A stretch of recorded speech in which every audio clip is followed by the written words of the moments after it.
And we are live with our 189th episode of Absolute AppSec. I'm Ken Johnson at CK Tricky on Twitter, joined by my co-host Seth Law at Seth Law on Twitter. Seth, say hi. Hey everyone, welcome back to another episode and happy Open SSL Vulnerability Day to you all. There's a lot to discuss today. There's been a lot going on. I know it's been a couple weeks since we have chatted, Ken. So I don't know if we want to jump right into it from a conference perspective. DeepSec is still sort of, we'll see what happens there, right? Whether or not one of us is going to be on site for DeepSec or not, just with some other things that have popped up. Otherwise, I was at SaintCon last week. It was pretty good. Ended up helping out with the AppSec Village or AppSec community, as they call it there. Had people reviewing source code, submitting bug fixes against. Really? Yep. We had like a CI/CD pipeline set up that actually ran tests against fixed code. And that was part of like the CTF that was there that was running.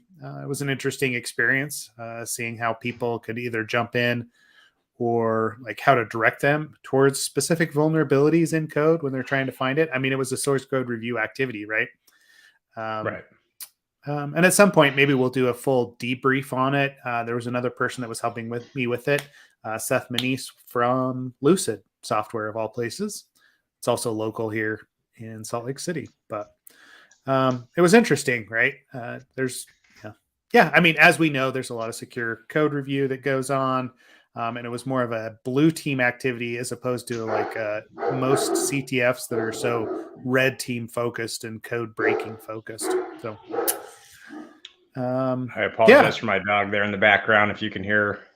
Yeah, you're fine. Whatever. How are you doing? Right? Like, what's on your radar right now? Yeah, so I mean, we've got Phoenix at the end of January for us, right? Where we're trying to get down there. And on top of that, I just again want to reiterate: there's some great trainings going on for OWASP Global in San Francisco coming up here in 2 weeks. I think it's 2 weeks, and John Poulin, I have to mention, because I fully believe in John and his training, and we've seen his training. He's given a one-day workshop there, so highly encourage you to take that training. As for our DeepSec, as Seth mentioned, just had a lot of some personal things come up, so it's been a crazy month, we'll say that. And anyway, so we're still figuring that out.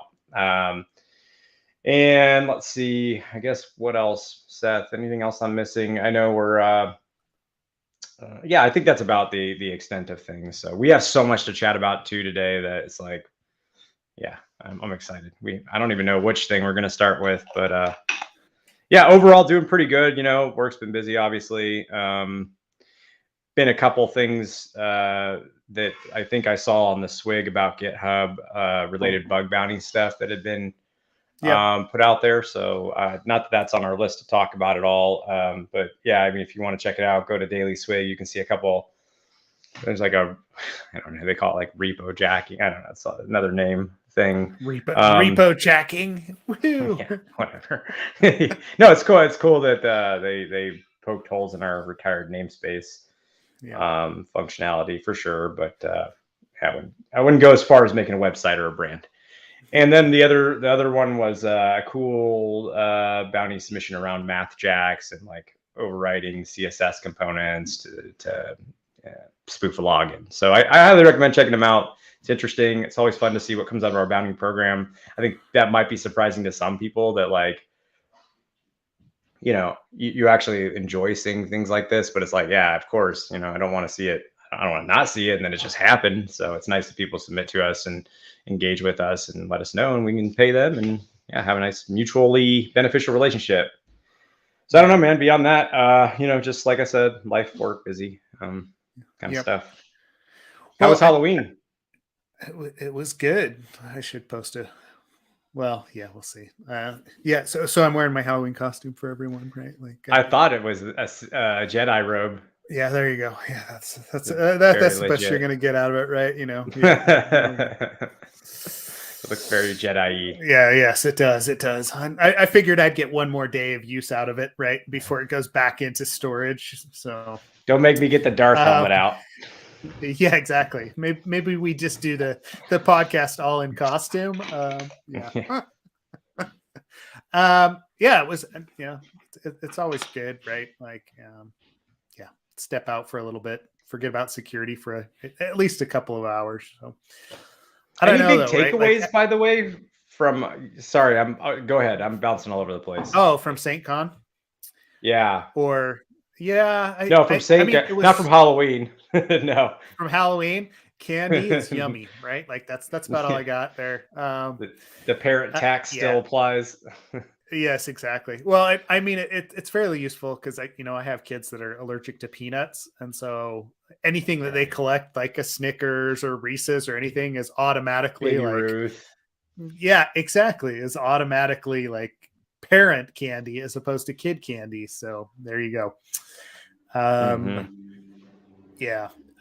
As far as St. Con goes, right? Like I don't know, man. Like I spent a lot of time in the AppSec community helping people look at code and, just talking about cross-site scripting and like kind of the generic application security or the OWASP top 10.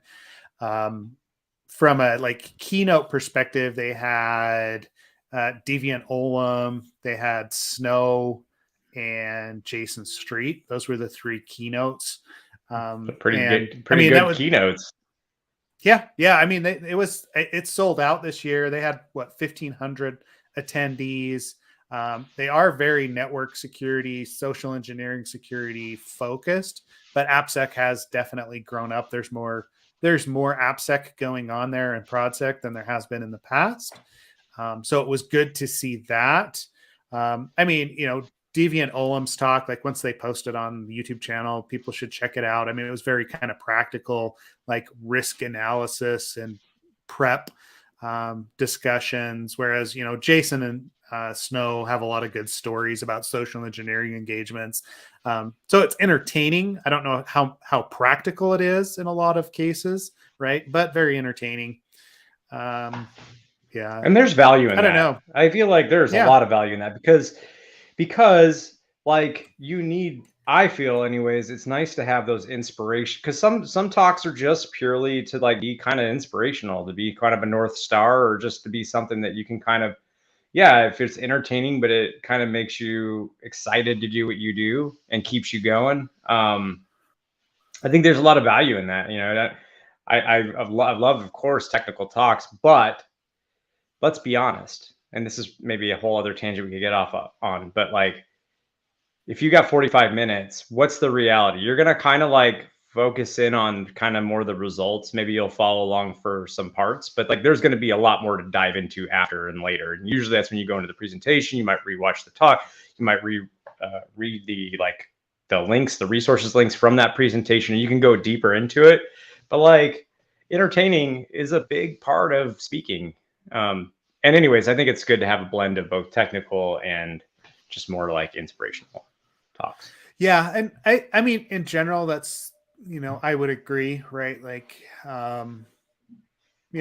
sometimes if you go to a lot of security conferences, right, like you do get a lot of the same keynotes and you have seen people over and over, right? We always joked about that with Kaminsky, right? Like that the same talk that we saw multiple times. Because if you're in the speaking circuit, it's like, okay, I don't need to go to this keynote unless he's actually changed something, right?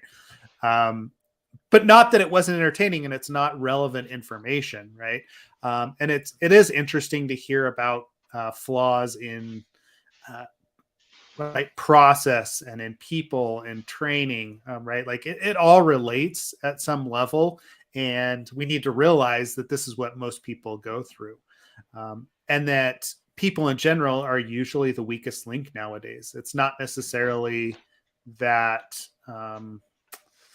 it's not necessarily that technology fails us. It's that we allow people to make poor security decisions, or we trust them with too much too much access. We trust that they are going to be our first line of defense.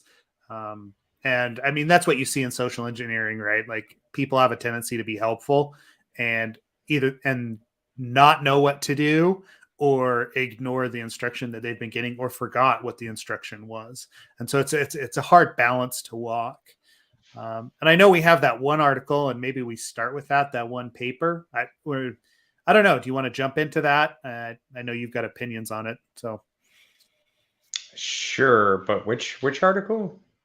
Oh, the you mean the interview one? Yeah, the paper on healthcare security from Dartmouth. Man. Let me post that. Let me put this out here. Okay, yep, drop it up there.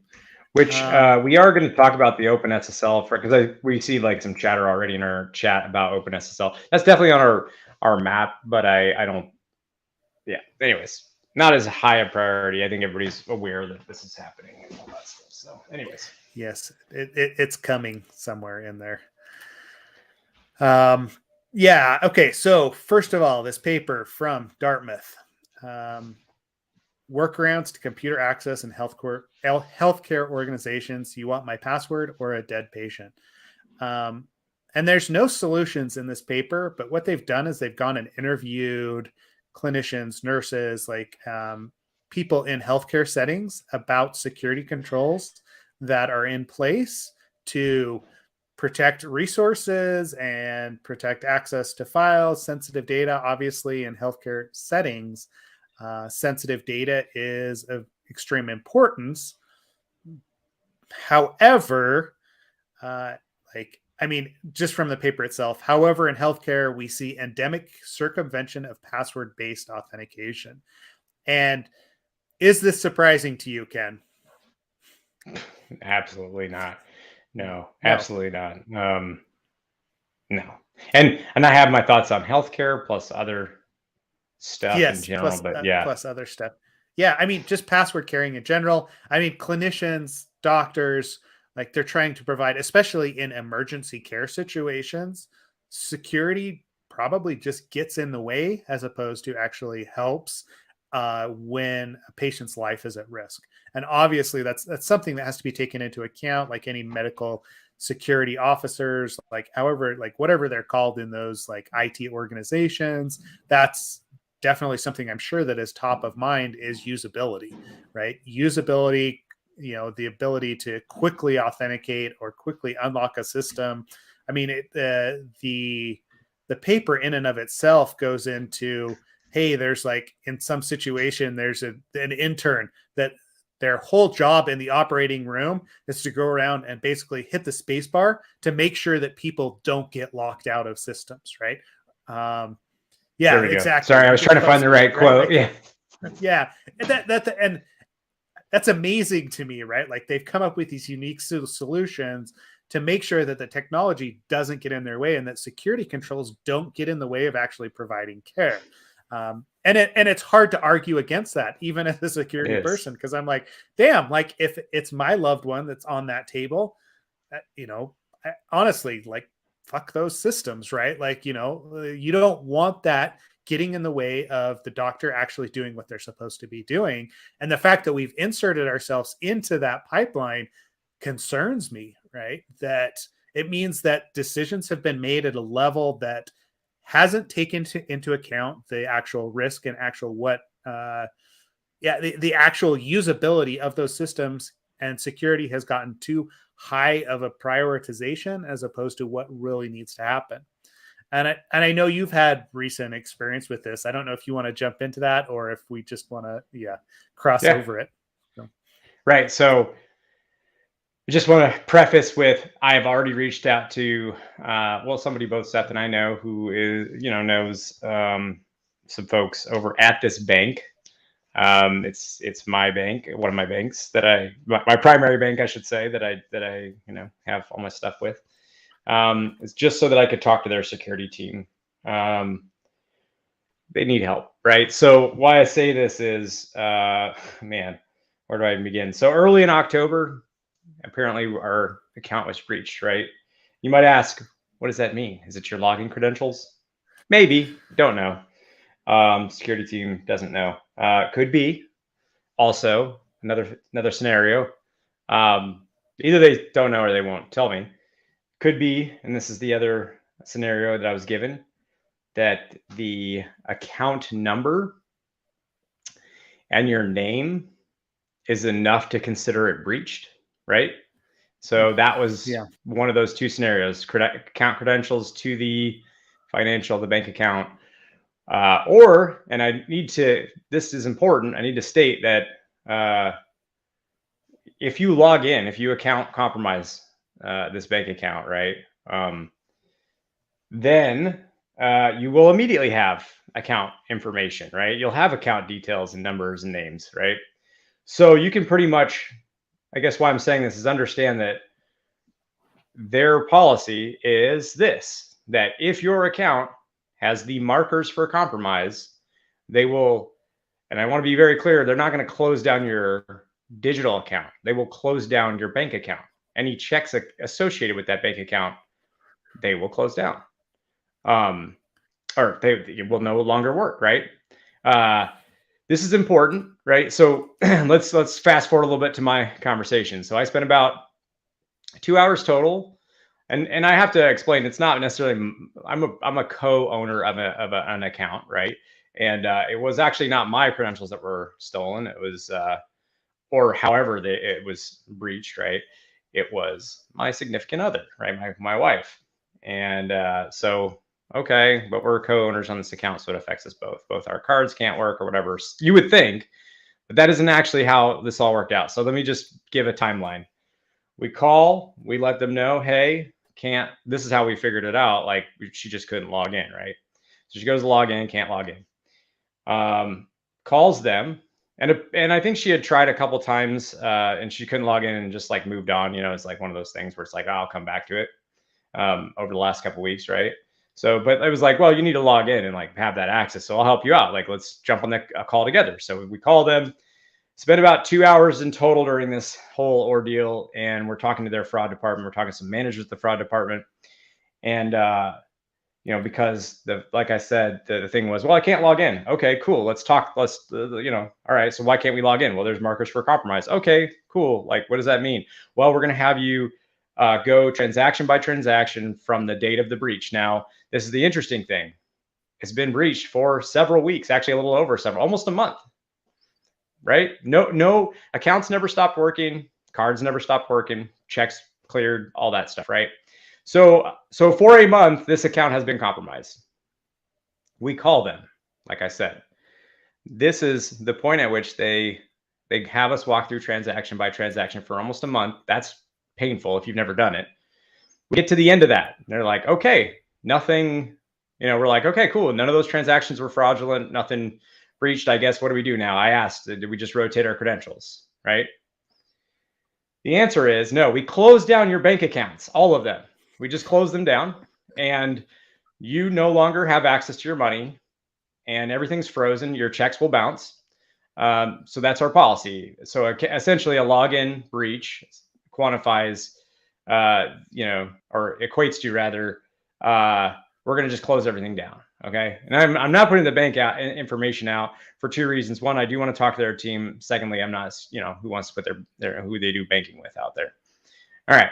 So we asked them, can we it's been breached for a month. You guys haven't done anything. Let's like let the checks clear. We have several checks clear. We don't want those to bounce. They say, okay, well, our cards still work. Yeah, sure. Fine. No problem. Just call us back when you're ready to close down the accounts. Now, mind you, I obviously had asked to speak to supervisors. I was like, no, that's not even correct. Like, I argue with the first person I talked to. I was like, no, that's not a real policy. That doesn't exist. I think you don't understand. I literally was like, I don't think you understand your policy. Can I talk to the supervisor? This can't be right. Yeah.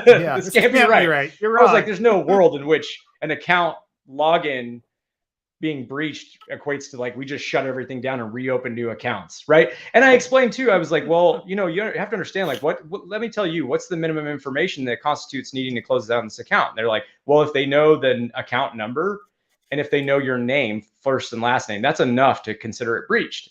And I said, do you know how many systems this is stored in and how many of those systems are breached on a very regular basis? So let me put a scenario in front of you. 100,000 people get breached.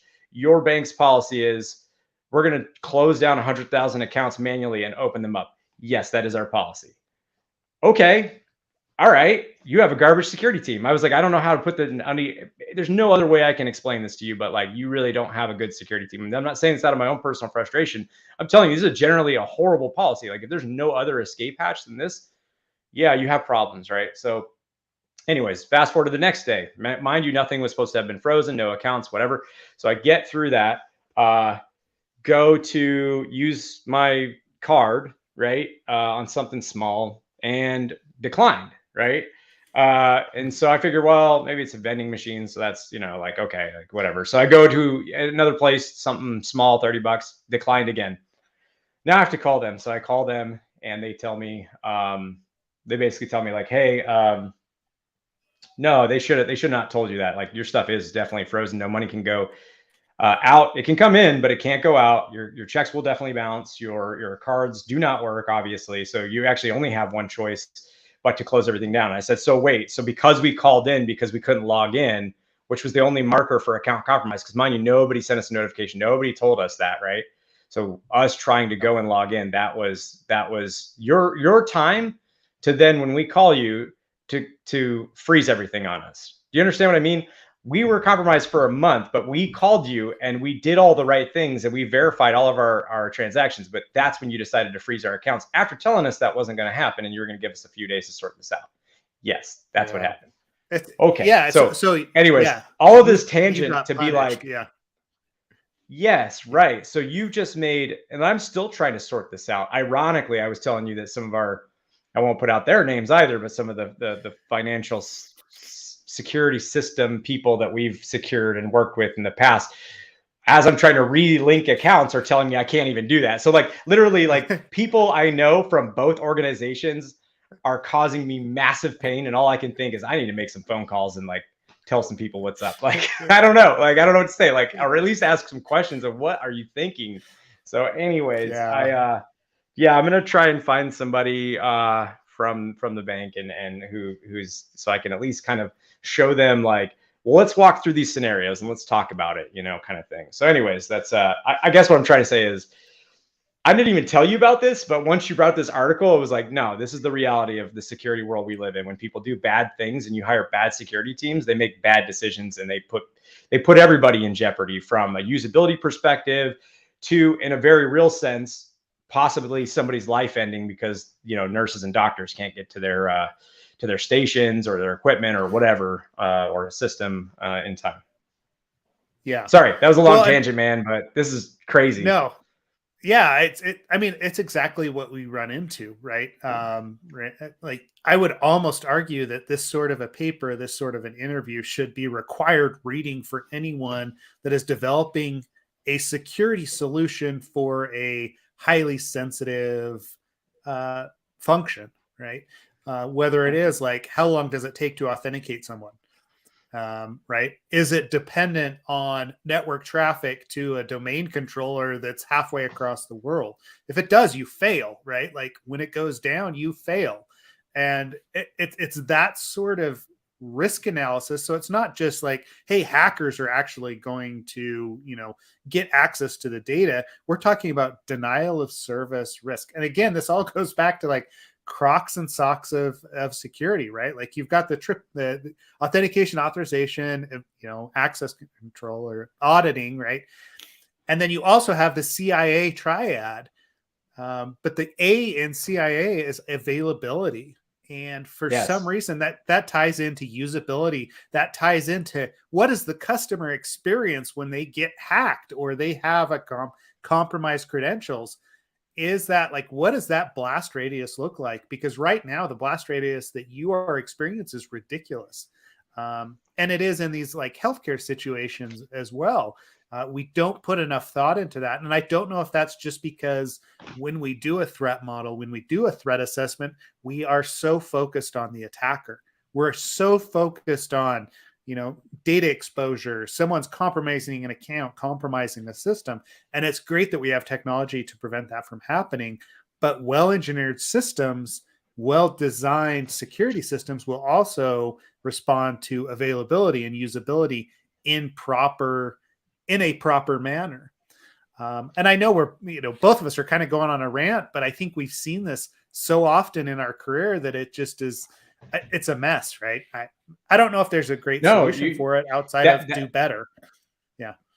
No, you hit on a good part. That's part of the experience is like, yes, we're supposed to be thinking about adversarial mindset or coming from an adversarial mindset. Sure. But as you get more realistic and practical and experienced with these things, you realize like, yeah, that's one component that's super important. But the other component is there's a business to run here. Or in this case, there are people who need medical care. And you got to look at it from all perspectives. And that's where, a mature and experienced security team will come up with with security policies and technology that have a good blend and balance between all sides, right? Like versus this, yeah, frankly, like I don't want to be super mean, but you can tell my personally, my opinion of that security team right now, the bank is very low, right? Because it's clearly nothing is, there have been no other, it would shock me if there had been a conversation about usability, honestly, and availability for people, for their customers. Yeah. Yeah. And I mean, I keep going back to that, the thought of, hey, it's, it's personal to us, right? Like we are also consumers. We're not just security people. And we've got to think about that, right? Like the situation where it's my parent or my grandparent that's at the bank and, is trying to choose a password. But, we've seen this over the years, right? If you've been in IT for any amount of time, you know what shadow IT is, right? The whole reason that cloud systems and cloud environments took off is because it was easier for developers, for business people to spin up environments and create new content in the cloud than it was on premise and trying to go through the regular IT, length of time procurement process. And so like, it's almost like, hey, like think about that process that happened and what do we need to do in security to make that sort of jump happen? And I know that there are vendors out there that are thinking through that. There are systems that work. I know that I go to healthcare places where the proximity sensors and things are working and it doesn't take a long time. And like, obviously somebody's thought through that. But it also makes me question what's going on. And when you go to smaller providers, when I was at the bank, right, like, places that have been around for a long time and are very set in their ways, introducing something that causes additional friction is going to have painful consequences. Absolutely. Yeah, of course it's going to have painful consequences. Yeah, you're right. Oh man, super painful in some cases. And I guess literally in the healthcare sense. Yep. Anyways, yeah. It's just, I think like, I wasn't even going to bring this up, man, but you had to stir the pot with this article with your knowledge. No, I'm joking. This is a great article. It's not that long too. People should really take it because it's like 6 pages. It's not that hard of a read. Actually, it's probably more like 4 or 5 with when you take out the references and stuff. Yep. So it's easy to get through. Oh, cool. I mean, some of that, right? Like, in one incident, a doctor could not find the needed medication in the hospital's formulary. So he entered the drug in a free text box he thought would be seen. However, it was not visible. Order was not seen. And the patient suffered loss of half of his stomach, right?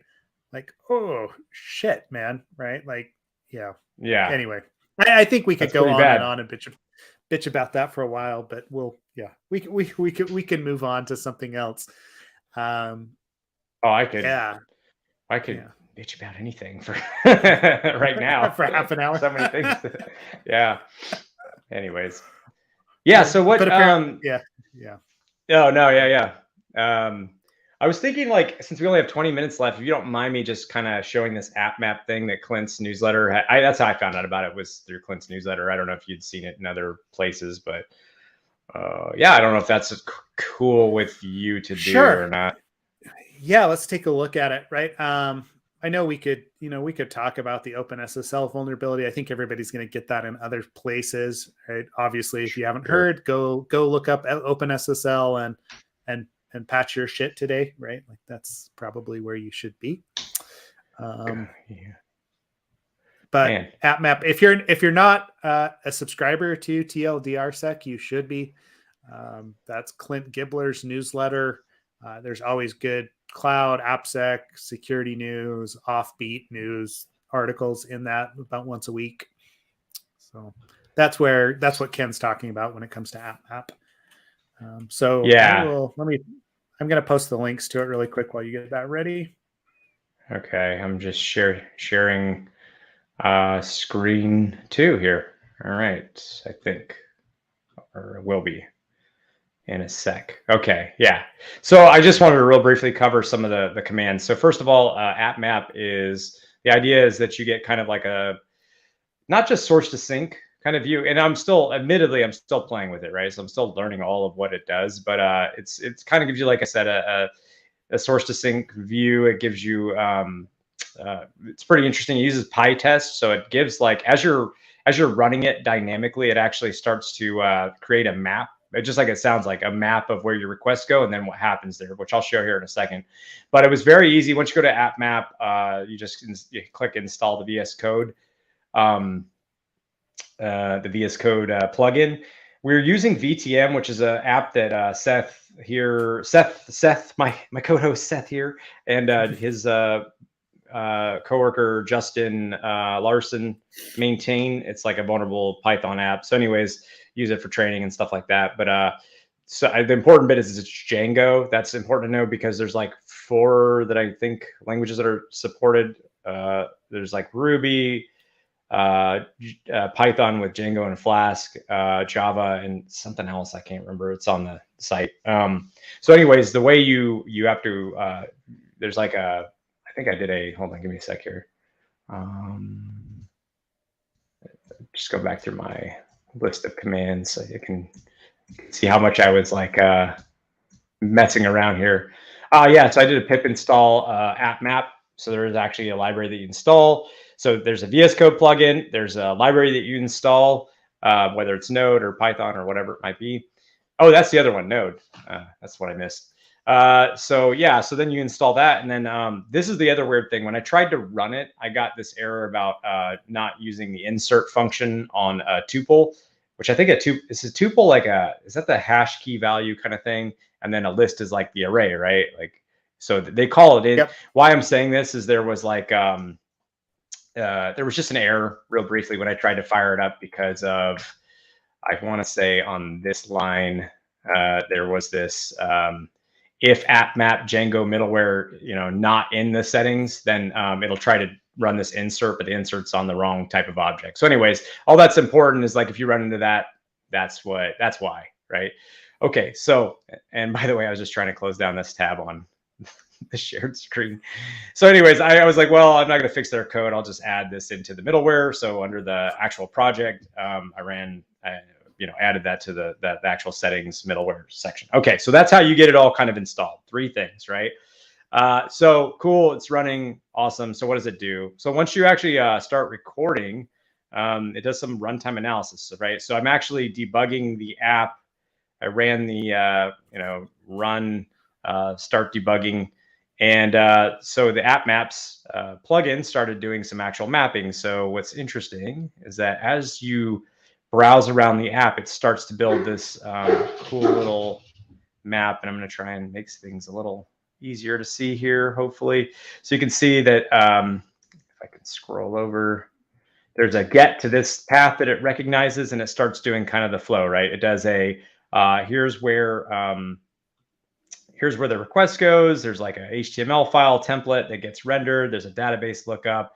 It's very basic. Obviously, I'm still very early in trying to figure out how this all works. It will do some runtime analysis too. So like as it discovers things that are wrong in your code, and I don't think it's just security issues. I think it's actually just like structural issues and things like that. It'll actually put that in the runtime analysis bit, which is in a, you have to sign up for it. It's like a beta thing, but it's pretty easy to sign up for it. So yeah, like, and I'll just show, hold on one sec here. Maybe I can get a incognito window going. And we're going to get some, make this. All right. So as I navigate more and more through the site, that's when the actual runtime analysis occurs. So let me kind of close this down so you can see this list kind of grow as I, what was it, test 1, 2, 3 or something? Really super strong password.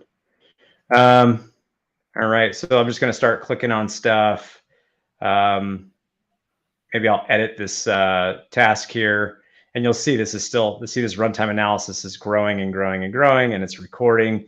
And I think this even helps you create tests as well, if I'm not mistaken. So anyways, it's just it was easy to get going, I feel like.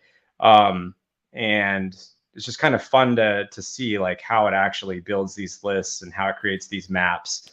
And yeah, it's just kind of a cool, and obviously it's very basic right now, but I don't know, just cool. It seems like cool tech, I guess is what I'm trying to say.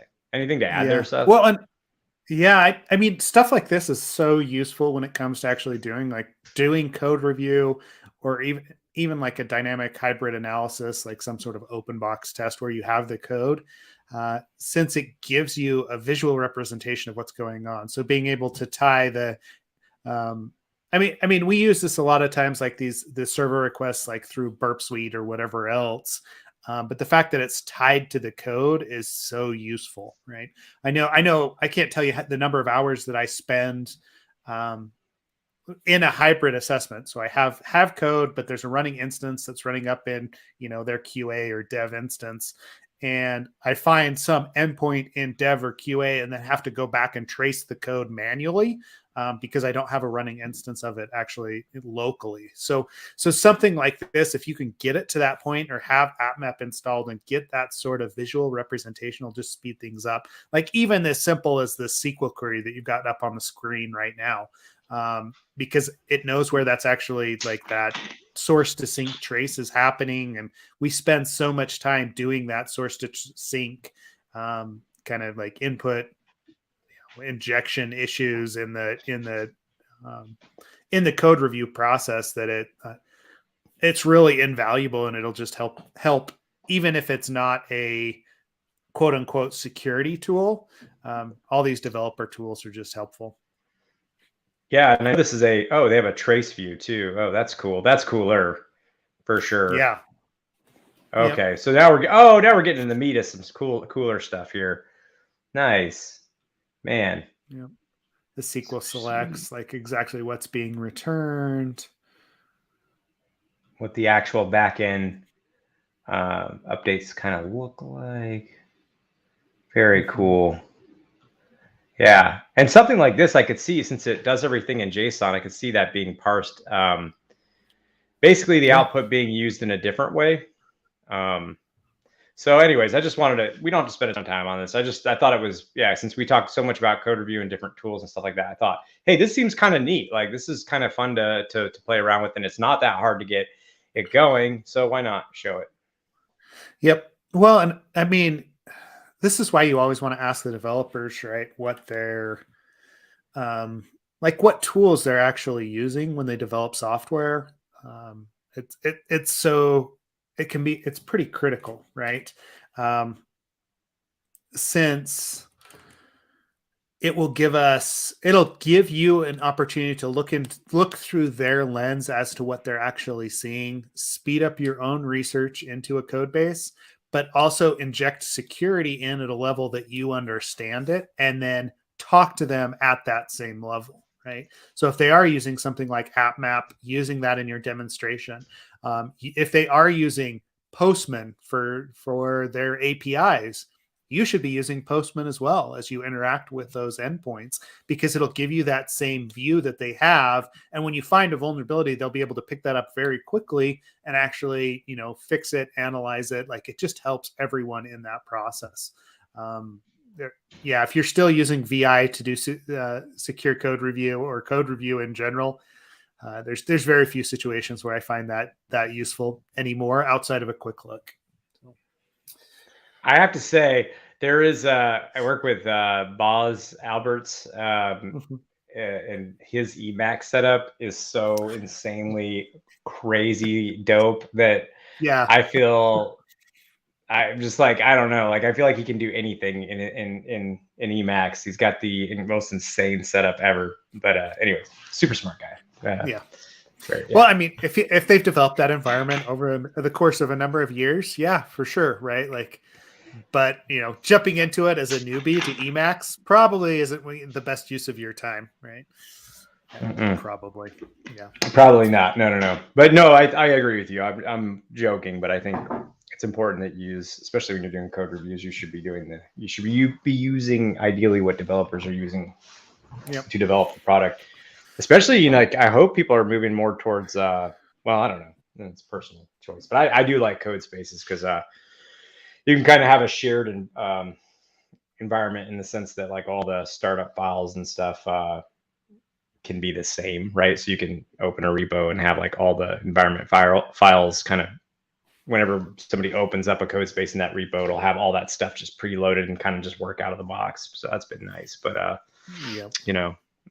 some people are still using old IDEs for old Java stuff, and you got to deal with that too. So, whatever. I still get, zip files of code. So, oh my God, I hate that so much. That is the worst.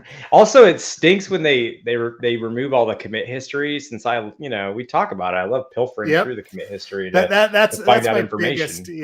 That's my biggest pet peeve about getting a zip file of code is it usually doesn't include the Git history or the way that they've dumped it. Outside of the fact that when you're talking about .NET projects and they only include like the one project and forget that they have like internal 15 internal dependencies, and it becomes kind of a black hole. I'm like that sort of stuff. I know that sometimes it's a policy thing. Well, here we go. Security policies again.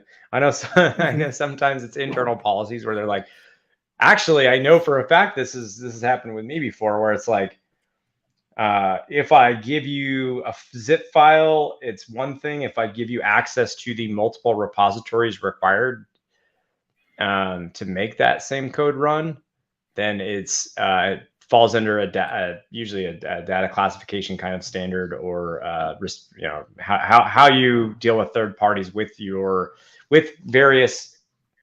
How do I say it? How do you handle providing third parties outside the company data essentially, and then what does that data fall in line with on a risk classification scale, right? Is it like critical? Is it whatever? So is it not a big deal? Is it not confidential at all?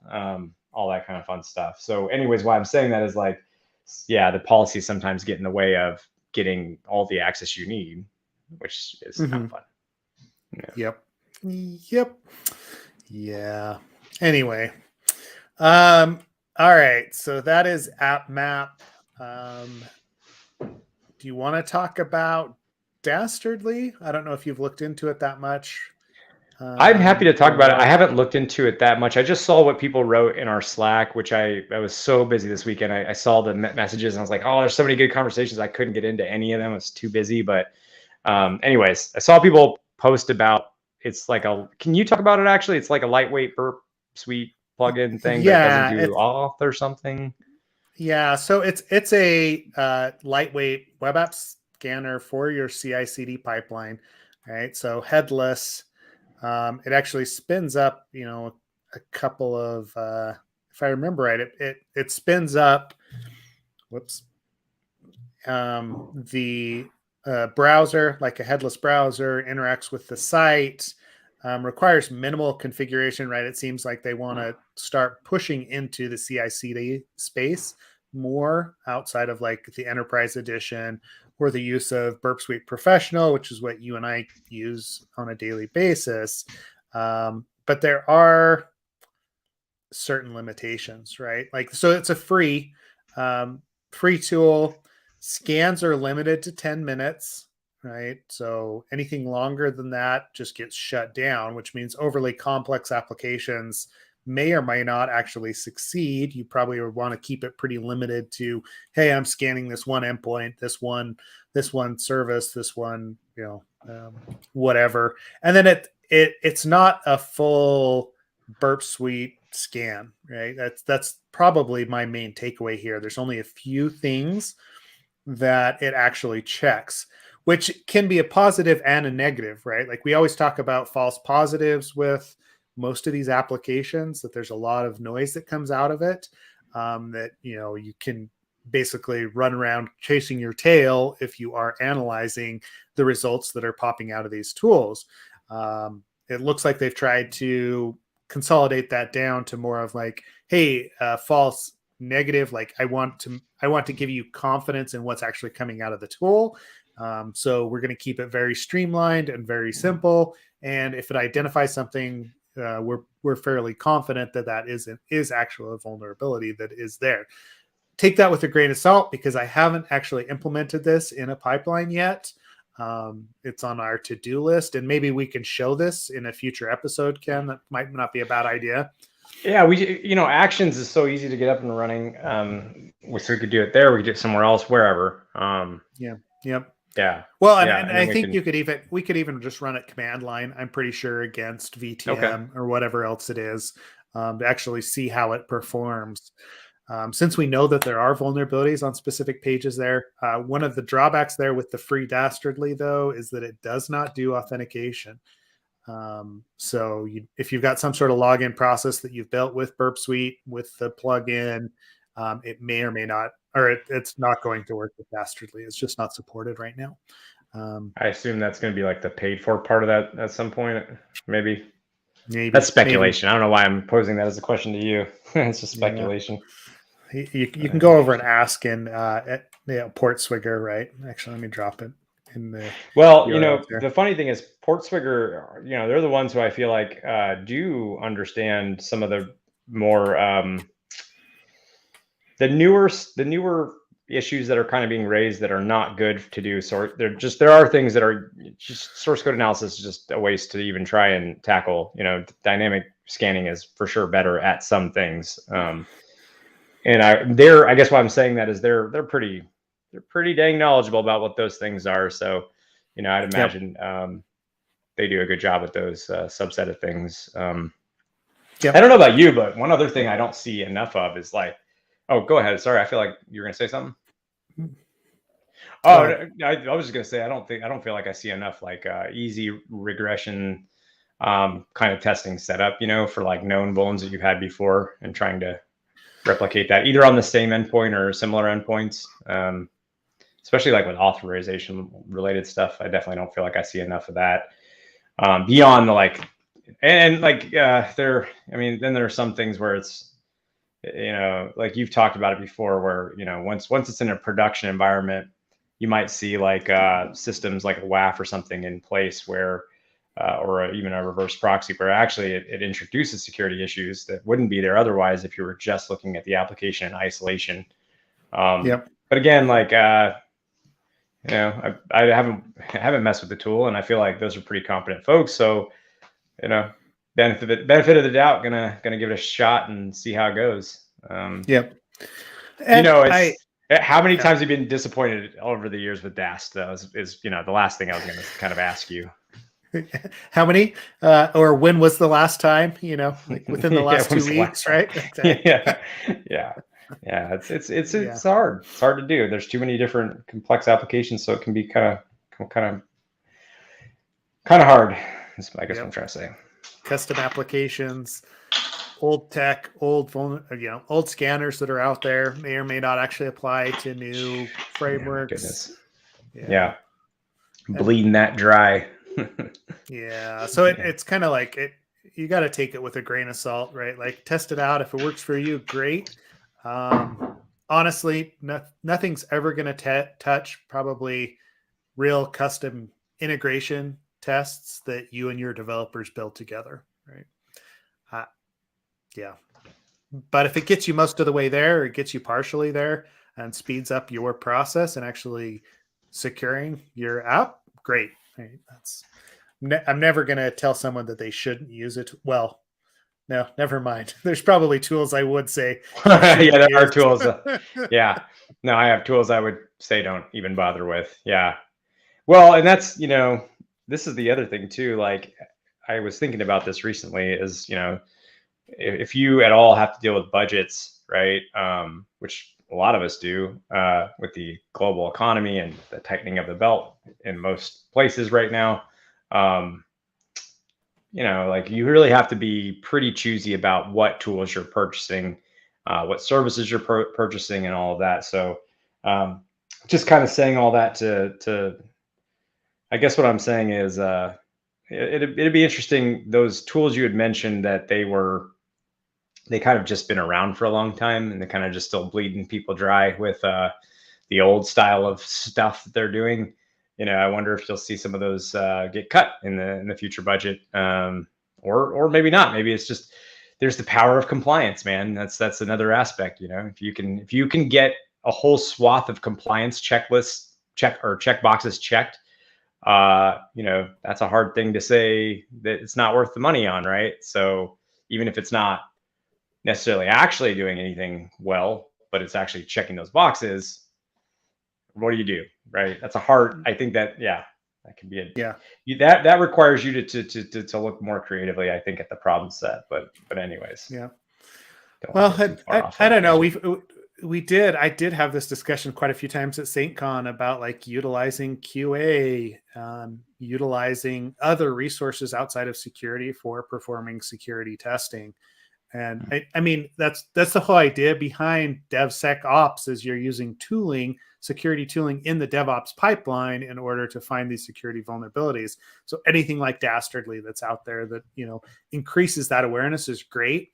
But that's why I go back to things like Postman. Developers are using Postman. They're writing unit tests and integration tests in Postman. So write a security test and a security integration test in Postman.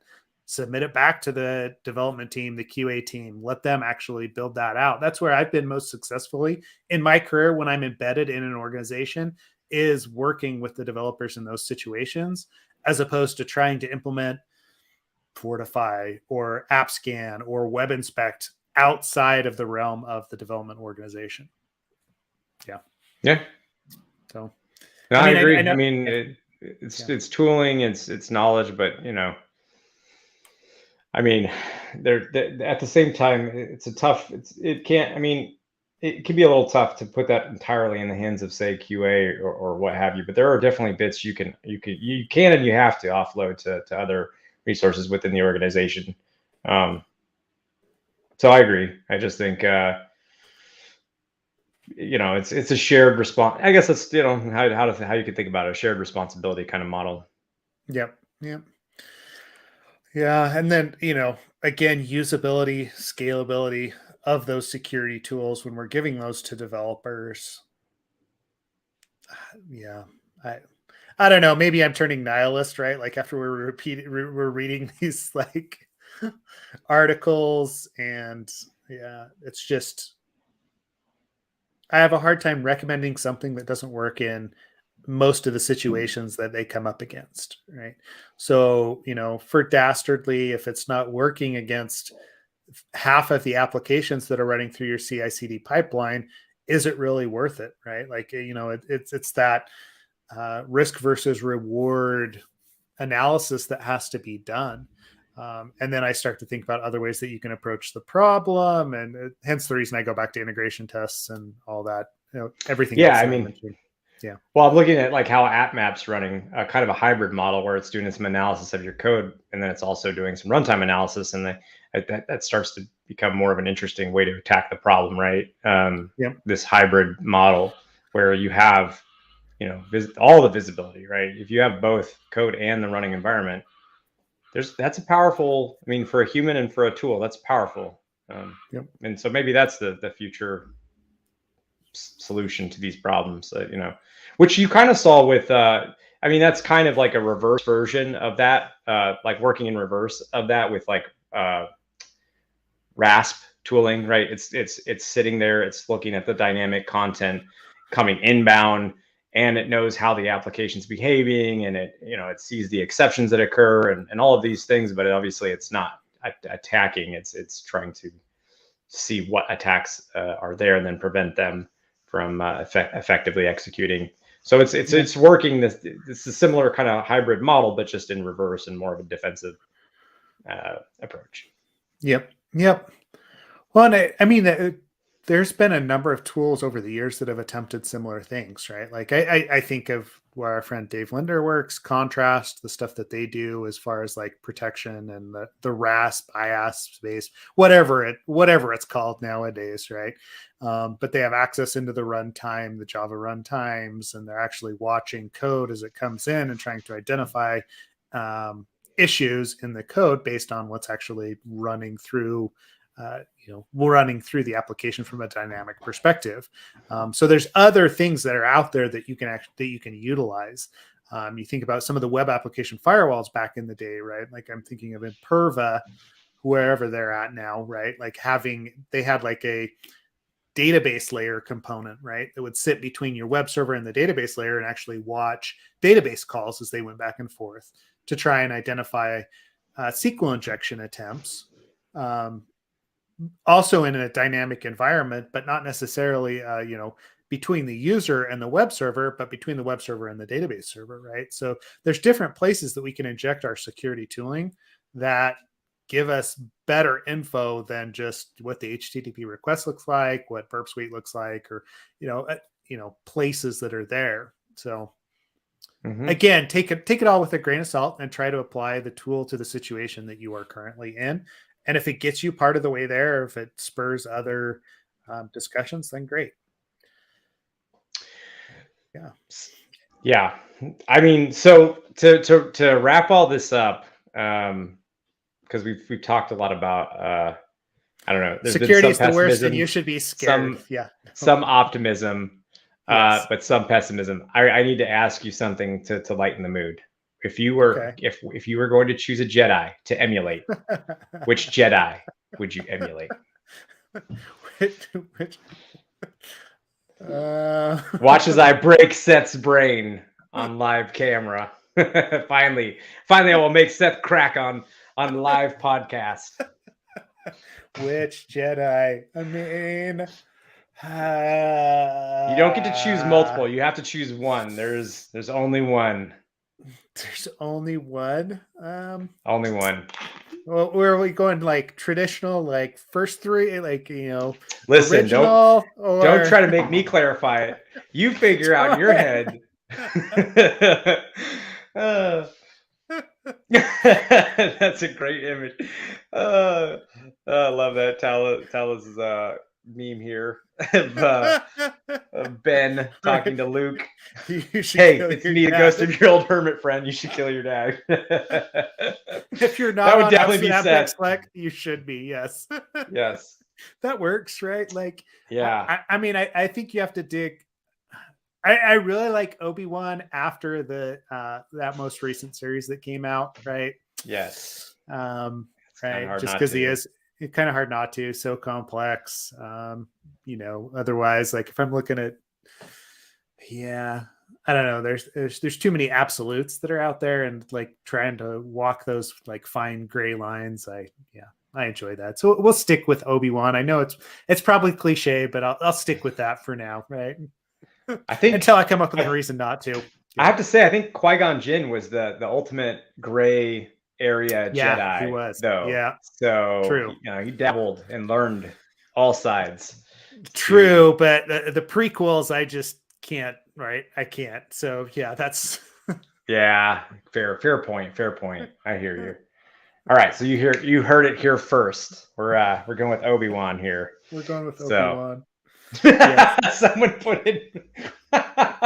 Oh no, Jar Jar Jedi. Oh man, the ultimate Sith, wasn't he supposed to be a Sith? I can't remember. That's the conspiracy theory. That's the conspiracy theory. Anyways, I guess as a reminder to everybody on the security note, OpenSSL is going to have a thing, or has a thing today, so go ahead and patch. But it'll be another thing. Yeah. I don't know. I'm sorry if we don't get super excited anymore for these things. They're kind of just operational business. Yeah, it's going to happen, right? Kind of thing. Yeah, exactly. It's going to happen.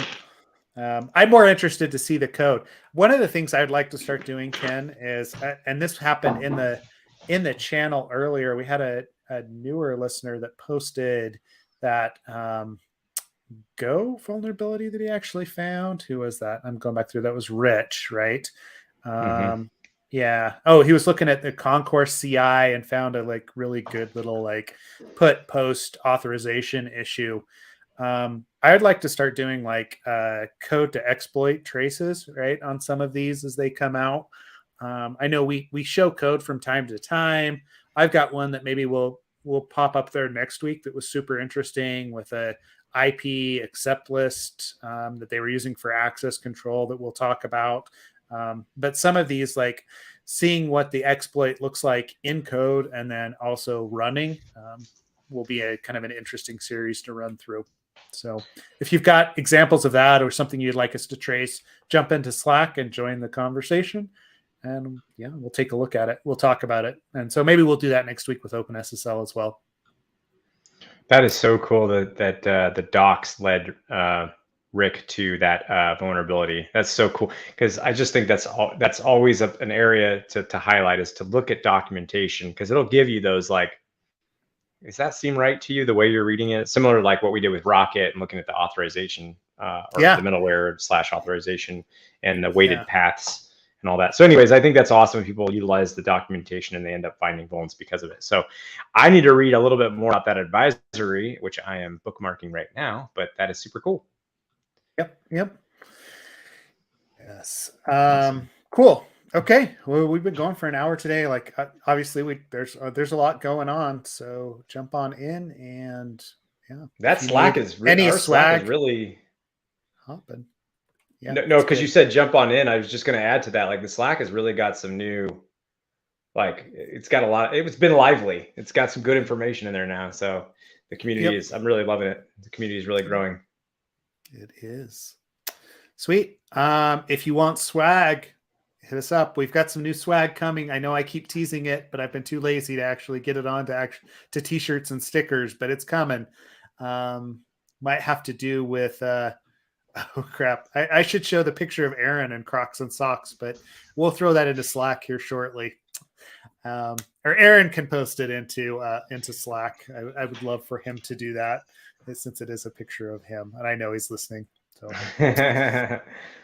awesome. Well, it's always a good opportunity to embarrass friends and family. Yes. Any chance you get. So yes, exactly. All right. We love you, Aaron. Well, thanks. Yeah, we love you. All right. Thanks everybody for joining. We'll see y'all next week. Absolutely. Thank you.